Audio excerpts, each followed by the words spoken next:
It's the second iteration of this report, and it's really looking into the implications and likelihood of us seeing extreme heat conditions at the Paris Olympics and pairing the kind of climate science that's showing what athletes are likely to expect in those kinds of competition conditions alongside the lived experience of almost a dozen current and former Olympians who've already lived through these kinds of extreme heat events. And I think it's a really significant piece of work that rings a warning bell for the Paris Olympics, but also for future Olympics.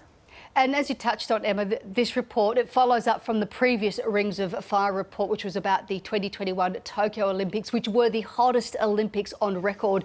And with 2023 already declared as the hottest year on record, there really are some concerns for Paris.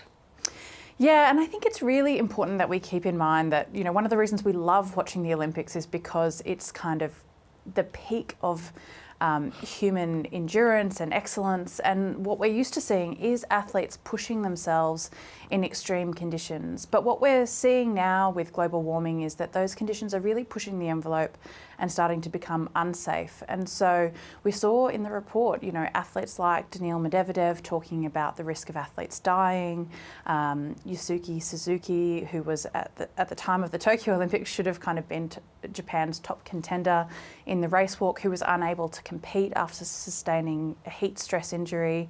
And then, you know, someone like India's top triathlete, Pragya Mohan, who can no longer train in India because heat conditions there are so extreme. So I think, you know, these things are definitely getting worse, but we've already seen some of the implications of them for athletes who are competing today.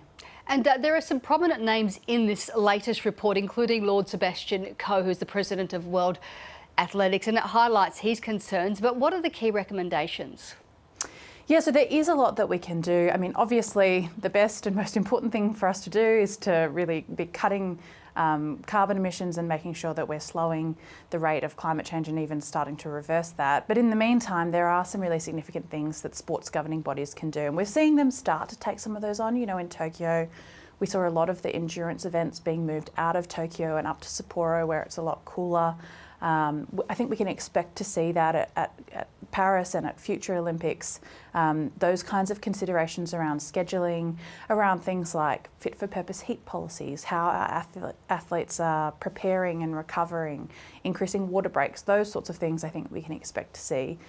And then I think there's another bigger piece of work that governing bodies really have a responsibility to do, and that is to lead this conversation and to make it a space where athletes feel comfortable to talk about the challenges they're facing. We hear all the time working with athletes that they are really worried about the implications of heat and high humidity, and here in Australia, training in bushfire smoke, but they feel uncomfortable about speaking out about those things publicly. So I think there's really a role for governing bodies to play in leading the charge on that conversation. And of course, on refusing to continue to allow the companies that are driving the climate crisis, the fossil fuel companies, from continuing to have a platform through sport to advertise. So there's a lot being done, there's a lot still to do, and I think it's really important to remember that the reason we want to see these actions being taken is to protect the future of the games we love.